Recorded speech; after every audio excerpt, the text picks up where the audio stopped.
I'm John Bishop and you're watching the Redmen TV.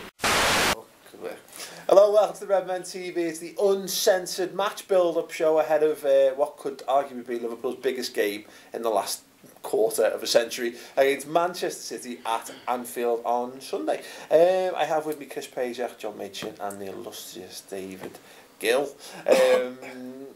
Chris, I mean, obviously I threw it into the title there because I got a bit flustered, but do you agree with that? I mean, biggest game potentially for at least 24 years? Definitely biggest league game.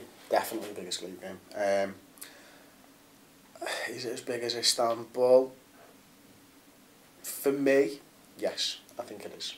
I think it really is. Someone asked me the question, Dad, and it might be slightly different for you, but where would this rank up? Where would this rank for Liverpool? You know, if we were to win the league this season, per se, where would this rank in terms of the trophy, the silverware haul that Liverpool have brought in over the years? It would be up there with the best of them, for the simple reason that it's been that long. It'd be like winning it in '63 as well, you know, because it had been that long. It would be really special. I mean, remember when we won the First Division and were promoted, and everyone invaded the pitch. They were that excited and thrilled. So it'll be on a par with those kind of the very best, because we'll have waited that long. And everyone is so. I mean, I don't agree that this is as big a game as Istanbul or even the 1-2 years after that, because it's a game in the league. It's not, winning the title would be up there with anything, but you know, our game against City, even though it's a major and it's an important one for how we finish, it's still only a league game. I suppose the point there, Dave, is that if I mean, the point is if Liverpool to lose this game, it's not the end of the world. It's not the end of the world, or necessarily the title charge. No, I agree with you, Dad. It's an important game, and it will give whoever wins it, or if we drop points, it'll still give Man City a little bit of a boost. But it's a huge game. If we win this, then we're well in the driving seat. Yeah, I mean, this is the game this is the last game we have to. You know what I mean? In order for it's in our hands, but it's in our hands dependent upon us winning this game, and the same for Man City, isn't it? Of course, yeah. I mean, they'll be. I think Vincent Kompany himself said on Match of the Day, didn't he, on Saturday, that Liverpool are the best team we've played this season. So they'll be fearing us, and we're a much better side now than when we gave them a game at the Etihad. We were unlucky not to win that game then. I think Divock Ellis will be shitting himself all week. I can't imagine that man getting much. It doesn't look like he has much sleep anyway. But I can't imagine him getting much this week. And as far as the other defenders, Zabaletta's had a really good season, but I think he's definitely tired a little bit the last sort of month. David Silva's the one for me who's just turned it on in the last month, and he's sort of controlling games and stuff, and it's how we deal with their midfield and Yaya Toure. Yeah, he was just understanding human being as well as footballer. I think it's between him and Gerrard as best midfielders in the league. I'd go as far as say Yaya Toure is probably the best midfielder in the world this season. I mean, when you see him, Daddy, it's like men against boys, isn't it? You know what I mean? Well, the thing about him is he's box to box, isn't he? You know, 1 minute he's defending in front of his centre backs. The next minute he's slotting in, you know, a really what looks like an impossible chance, and he's just putting a slide rule shot into the bottom corner. You know, so he is fantastic. Yeah, it's interesting because I think how we control him and David Silva are the two keys, really. I think I'm seeing Toure in the FA Cup they won a few years back. I forget what was it. Stoke they beat in the anyway, the one they won where Balotelli and Michaelic just both swore on the pitch after the game on telly. And they've seen him, and he reminded me of Steven Gerrard in his pomp. You know what I mean? He's got that sort of power. He gets faster the more he runs.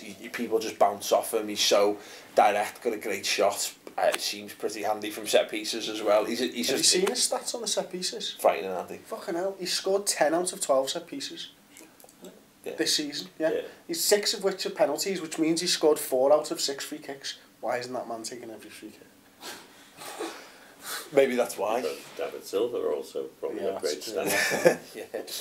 But 10 out of 12 set pieces. Do you agree with what Chris said there? Is Yaya Toure the best midfielder in the league right now? Yeah, probably. He's not the one I'm worried about though. I think Aguero's who I'm worried about because he's back for this game, isn't he?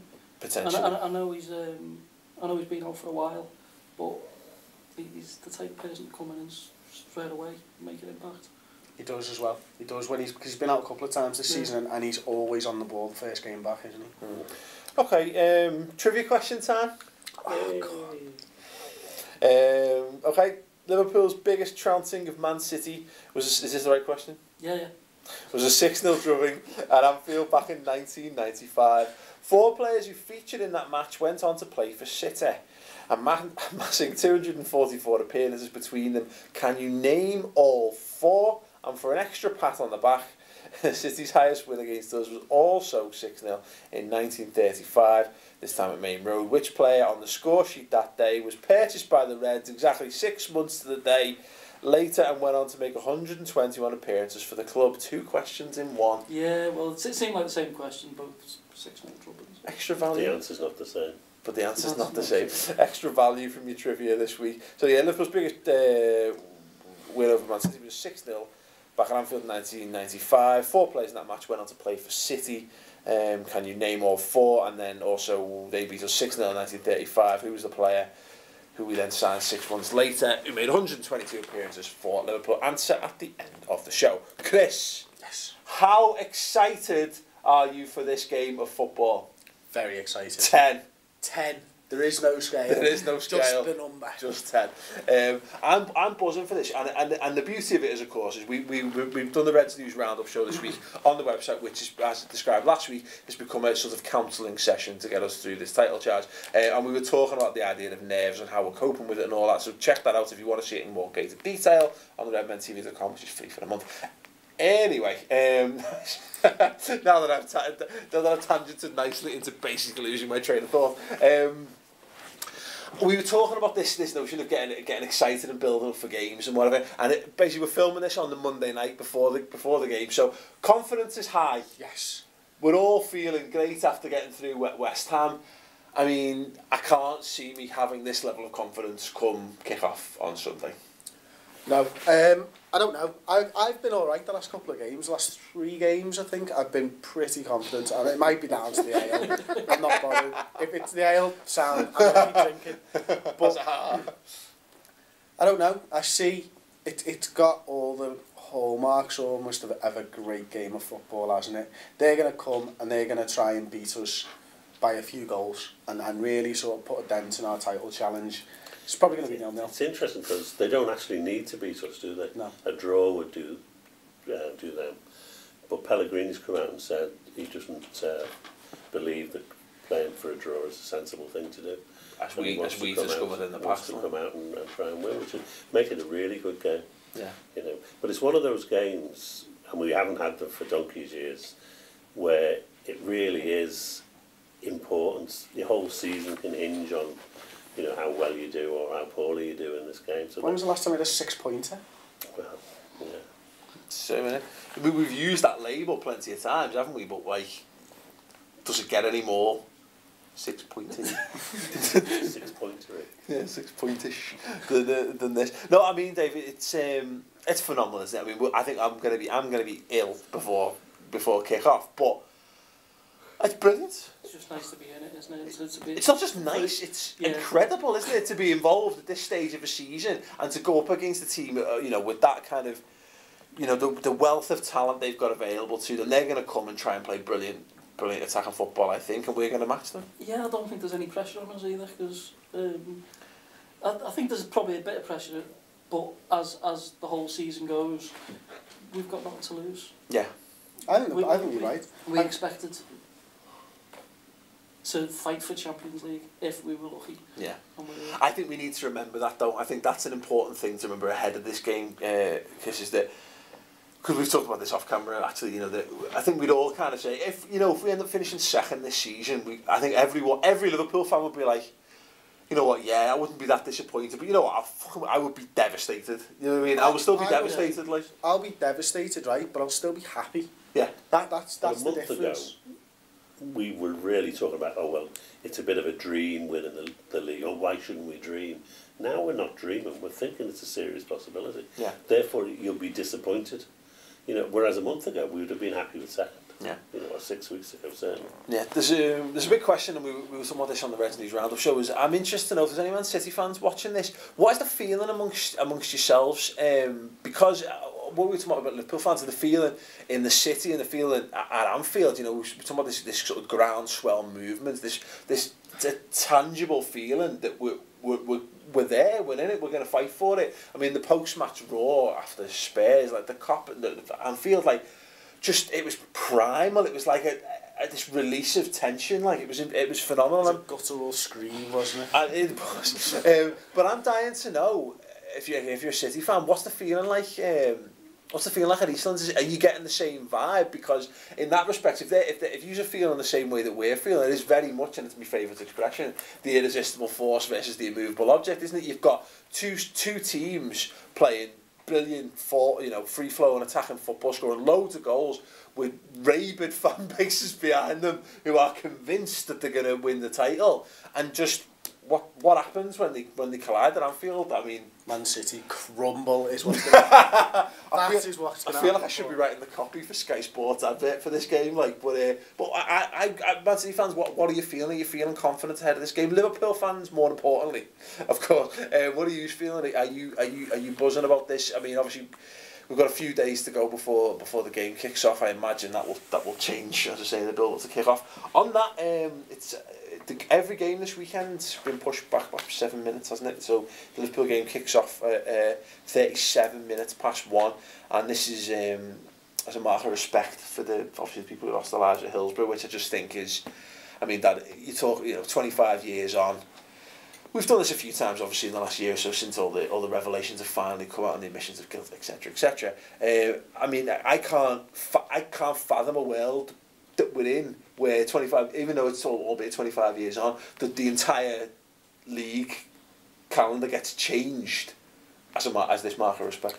No, it's astonishing, isn't it? That they've come, even in the last couple of years, it's swung from still doubts over the part played by Liverpool fans to suddenly, well, it was a big stitch up, and the Liverpool fans were totally blameless, and not just that, but this recognition by the FA of all people, that they can push times back, and the games in all the leagues, apparently, not just the Premiership. I mean, it's phenomenal, absolutely phenomenal, and going back to what we were talking about before, which is winning the league.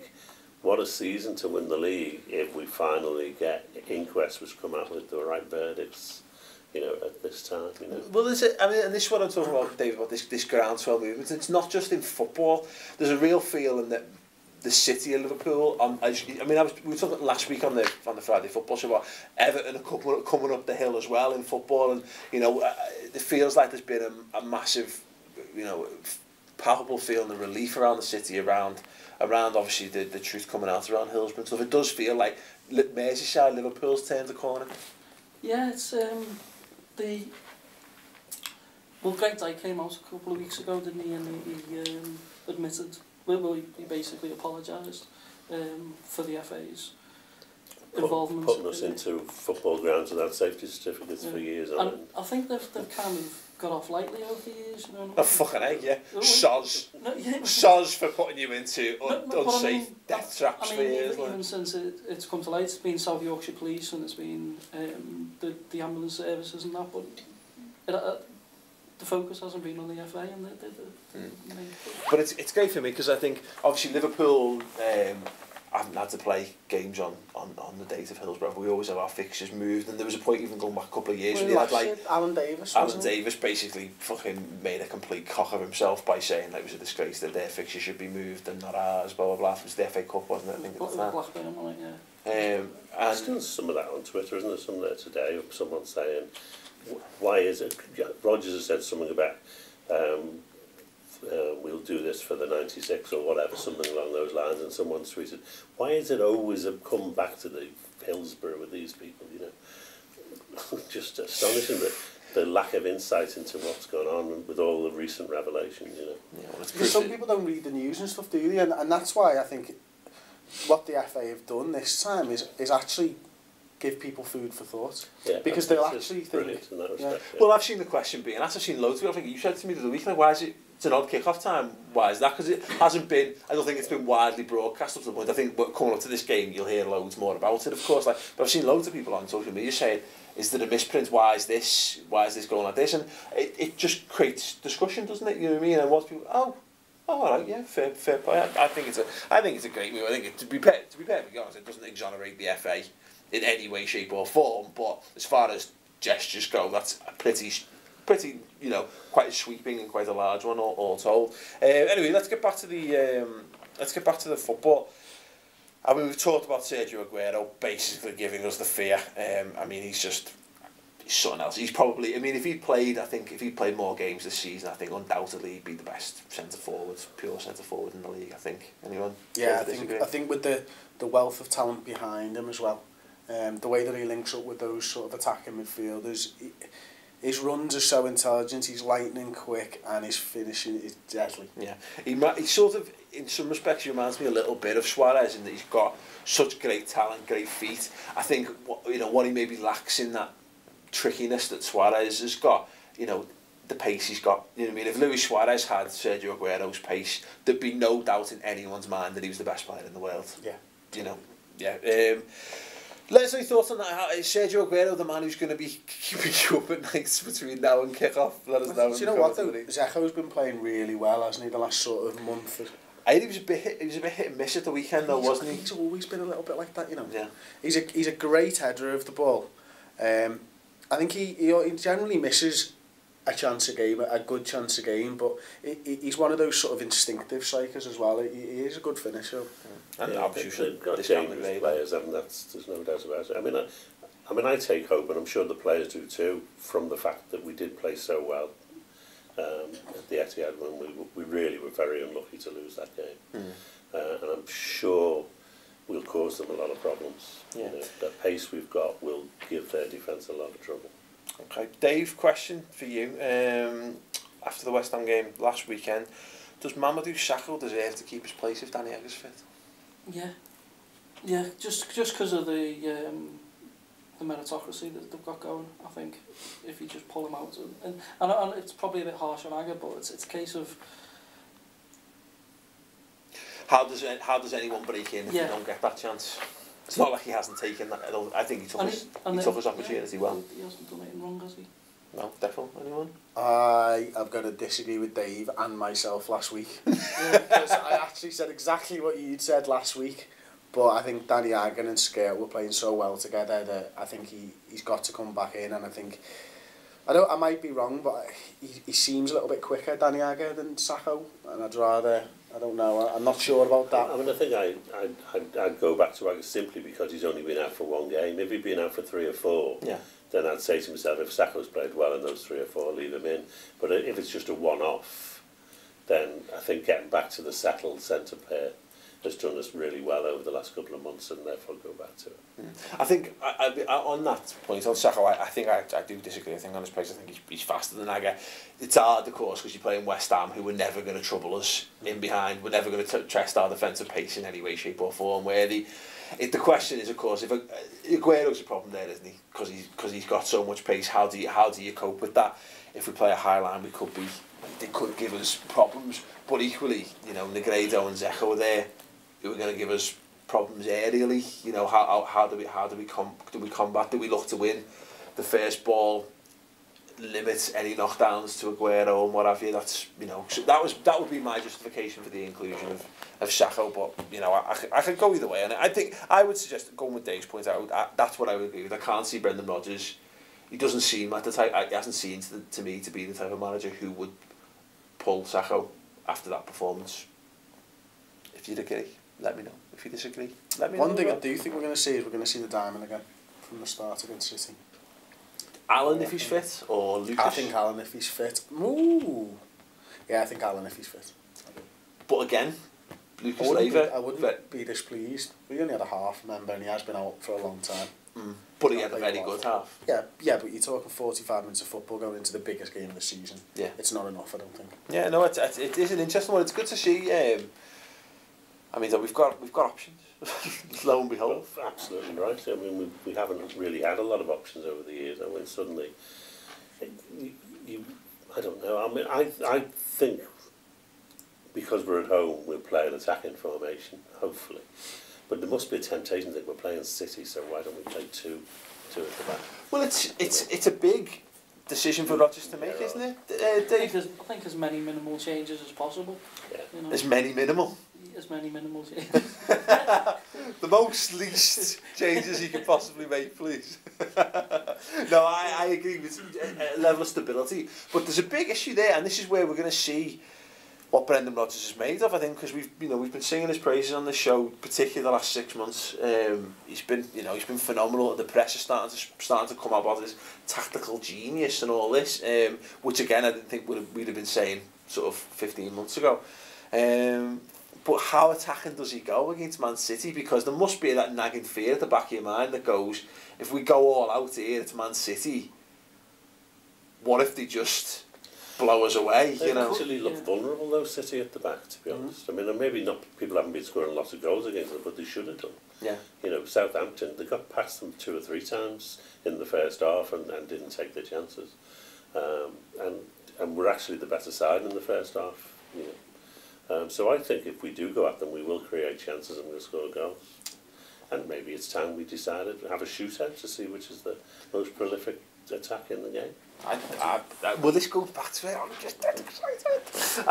It's a phenomenal game to be at. I mean, this game, because it's worth the price of the season tickets alone almost. I think they're selling, man. $2,000 I've heard. I'll pay for next season ticket as well. And all the Champions League games. And aways. I can't even put into words how buzzing I am to see. No, I really want a PS4. Yeah. No, What would you swap? No chance of getting In the rid of comments my tickets. section underneath, what would you swap for Chris's seat for this game on Sunday? Let us know. Put your offers in. I'm not saying he's going to do it, but make him an offer he can't refuse in the comments section underneath. How many wives am I allowed to have? I thought you were in the dugout. I already am, shit. Are we going to keep more than one happy? I can't even keep one happy. Fucking hell. Yeah, do make Chris an offer. What are you going to offer for him? Going back to the old days of a Dairy League triangle and 6 stickers, what are you going to swap for Chris's season ticket? Might get a house out of this. A what? Might get a new house out of it. Yeah. Don't sort of want Chris in new houses. Okay then, let me know your thoughts on how you think Liverpool are going to line up. How big are Brendan's balls on a scale? Because it is, I think that's what it's down to, you know, and it's a difference between whether we go with the diamond or whether we go with the, because you know, do you put Coutinho? I think he's going to start Coutinho Sturridge as the 10, and I think Sterling's going to come off the bench.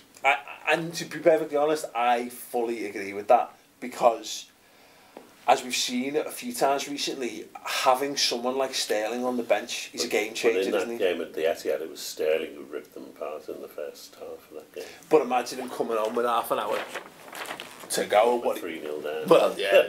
But hey. 3-0 up, fair. Well, yeah. Well, this is it. I mean, and this is. I think Sterling will play because of his pace. Yeah. I'm not sure Coutinho will.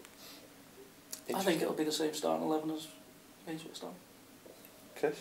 It's all different. No, Diamond, Coutinho at the top of it. I get back in. That's what I do. I don't think he will. I think he'll keep Saka. Okay. Good. Let's know your thoughts on Liverpool. I've got no fucking idea. Absolutely no idea what we're going to go with. But isn't that great? Aspas might start. Aspas!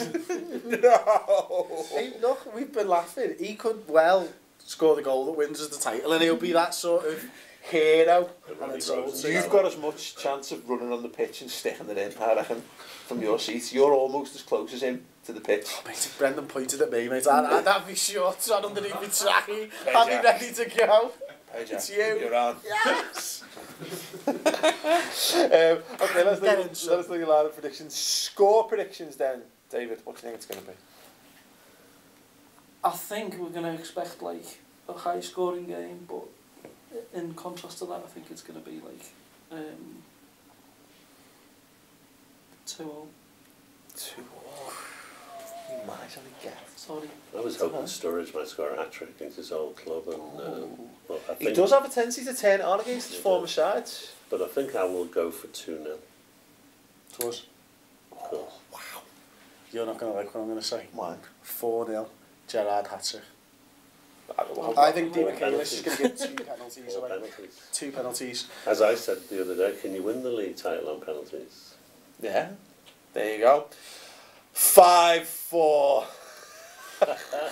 I think this is going to be one for the ages, and I really hope that either this or the Chelsea games, what Steve Hall was talking about the other week, about that when we give a genuine dicking. Like a Besiktas. Like, yeah, well, 8-0. like, yeah, exactly. Like, you know, Ben like, Ayew hat-trick. if we replicated the first 20 minutes against Arsenal, but throughout the continued it for the entire game, you know, like beat someone 15-0, something like that. I'd rather it be City, but if it's, I'd rather it be Chelsea, but if it's City, then so be it. I can live with that as well. Let us know your score predictions in the comments section. I might have to take this cushion with me if we're going to win 15-0. Let's sit in the ground like that. Some rubber undies as well. Right, okay, trivia time. We asked you who the 4 players who featured in the game back in '95 when Liverpool beat City 6-0 that went on to play for Manchester City.